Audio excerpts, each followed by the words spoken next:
नमस्कार. मुंबईत एका महानिवडणुकीची रणधुमाळी सुरू झाली आहे.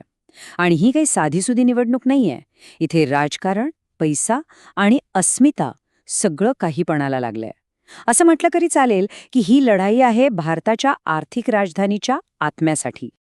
आणि या लढाईच्या केंद्रस्थानी आहे हा आकडा 74,000 कोटी रुपये. हो, बरोबर ऐकलं. तब्बल 74,000 कोटी रुपये. हे आहे बृहन्मुंबई महानगरपालिकेचं म्हणजे BMCचं वार्षिक बजेट. आणि एवढा मोठा आकडाच या निवडणुकीला इतकी महत्वाची बनवतो. पण थांबा, ही गोष्ट फक्त पैशांची नाहीये. विचार करा, हे बजेट मुंबईतल्या 1 कोटीपेक्षा जास्त लोकांच्या रोजच्या आयुष्यावर थेट परिणाम करतं. म्हणजे आपल्या रस्त्यांपासून ते आपल्याला मिळणाऱ्या पाण्यापर्यंत सगळं काही. आणि आता या सगळ्यात एक इंटरेस्टिंग ट्विस्ट आहे. तो ट्विस्ट म्हणजे जवळजवळ 3 वर्षांपासून देशातली ही सर्वात श्रीमंत महापालिका एकाही निवडून आलेल्या प्रतिनिधीशिवाय चालवली जाते. हो, हे खरंय. पण असं का? असं काय घडलं की 3 वर्ष लोकप्रतिनिधीच नाहीत? चला, ह्याच प्रश्नाच्या मुळाशी जाऊया. तर झालं असं की मुंबईला इतका मोठा काळ निवडून आलेल्या प्रतिनिधींशिवाय राहावं लागलं. यामागे एक मोठी कायदेशीर आणि राजकीय गुंतागुंत आहे. आता ही टाईमलाईन बघा, म्हणजे आपल्याला या पोकळीची, या गॅपची कल्पना येईल. मार्च 2022 मध्ये नगरसेवकांचा कार्यकाळ संपला आणि त्यानंतर थेट जानेवारी 2026 पर्यंत, म्हणजे जवळपास 3 वर्ष, मुंबईचा कारभार एका सरकारी प्रशासकाच्या हातात होता. याचा अर्थ या काळात मुंबईकरांना त्यांचे स्थानिक प्रश्न मांडायला कोणी निवडून आलेला प्रतिनिधीच नव्हता. बरं, मग एवढा मोठा विलंब का झाला? याच्या मुळाशी आहे OBC आरक्षणासंदर्भातला एक कायदेशीर पेच. सुप्रीम कोर्टाने ट्रिपल टेस्ट नावाचा एक आदेश दिला होता, ज्यामुळे संपूर्ण निवडणूक प्रक्रियाच कायदेशीर लढाईत अडकून पडली आणि लांबत गेली. आणि या कायदेशीर दिरंगाईची मुंबई शहराला खूप मोठी किंमत मोजावी लागली. म्हणजे बघा, ड्रेनेज, कचरा व्यवस्थापन यांसारखे महत्त्वाचे प्रकल्प रखडले. प्रशासकीय राजवट असल्यामुळे राजकीय उत्तरदायित्वच नव्हतं. नागरिकांना त्यांच्या साध्या साध्या तक्रारी मांडायला कोणी स्थानिक प्रतिनिधीच उरला नव्हता. आणि महत्त्वाचं म्हणजे हजारो कोटींच्या बजेटवर कोणतीही सार्वजनिक देखरेख नव्हती. थोडक्यात सांगायचं तर लोकशाहीची प्रक्रिया जणू थांबली होती. चला, आता वर्तमानात येऊया. निवडणूक अखेर जाहीर झाली आहे. मग राजकीय पक्ष मुंबईकरांना आकर्षित करण्यासाठी काय वचनं देत आहेत? इथे आपल्याला 2 अगदी वेगळ्या विचारसरणी स्पष्टपणे दिसतात.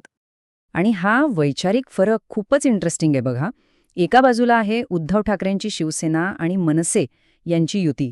त्यांचा जोर आहे भूमिपुत्रांचा आवाज आणि मराठी अस्मितेवर. तर दुसऱ्या बाजूला आहे काँग्रेस. त्यांचं लक्ष आरोग्य, शिक्षण यांसारख्या सार्वत्रिक मुद्द्यांवर आणि स्थलांतरित मतदारांना आकर्षित करण्यावर आहे. 2 पूर्णपणे वेगळे दृष्टिकोन. म्हणजे या निवडणुकीत मुख्य लढत आपल्याला या 3 प्रमुख आघाड्यांमध्ये पाहायला मिळेल. एकीकडे ठाकरे बंधू मराठी अस्मितेसाठी एकत्र आले आहेत. दुसरीकडे महायुती म्हणजे भाजप आणि शिंदेसेना हिंदू आणि मराठी महापौराचा नारा देत आहे. आणि तिसरीकडे काँग्रेस आणि वंचित बहुजन आघाडी म्हणजे VBA हे सर्वसमावेशक कारभाराचं वचन देत आहेत. बरं, हे झालं जाहीरनाम्यांबद्दल. पण याच्या पलीकडे प्रचारसभांच्या मैदानात काय सुरू आहे? तिथले शब्द आणि संघर्ष या निवडणुकीला एक वेगळीच धार आणत आहेत. यामध्ये महायुतीने आपली भूमिका एकदम स्पष्ट केलीये. मुख्यमंत्री देवेंद्र फडणवीस यांनी ठणकावून सांगितलंय की मुंबईचा महापौर हिंदूच होणार आणि मुंबईचा महापौर मराठीच होणार. पण इंटरेस्टिंग गोष्ट म्हणजे यावर राज ठाकरेंनी थेट प्रश्न विचारलाय. ते म्हणतात, अहो, हा महाराष्ट्र आहे, इथे प्रत्येक शहराचा महापौर मराठीच होणार. मग तुम्ही हे हिंदू मराठी असं वेगळं का करताय? म्हणजे बघा, मराठी अस्मितेच्या मुद्द्यावरही आता अंतर्गत मतभेद समोर येत आहेत. पण एक गोष्ट लक्षात घ्या, मोठ्या नेत्यांची भाषणं एका बाजूला आणि या निवडणुकीचं खरं नाट्य, खरी लढाई तर शहराच्या प्रत्येक वॉर्ड, प्रत्येक गल्लीत घडत आहे. आणि ह्याचंच एक उदाहरण म्हणजे आसावरी कोठीवान यांची ही गोष्ट. पक्षासाठी तब्बल 25 वर्ष काम करूनही तिकीट मिळालं नाही म्हणून त्यांनी बंडखोरी केली. त्यांचं म्हणणं स्पष्ट आहे, मी आता तडजोड का करायची? मी कुठल्याच प्रलोभनाला बळी पडणार नाही. मला लढण्यासाठी जनतेने बळ दिले. आणि मग बघा काय होतं. पक्षाचे अधिकृत उमेदवार संदीप गवई त्यांची मनधरणी करण्यासाठी थेट त्यांच्या घरी पोचतात. ताई, आशीर्वाद द्या. आमच्याकडून जी काही चूक झाली असेल लहान भाऊ म्हणून माफ करा. असं ते म्हणतात.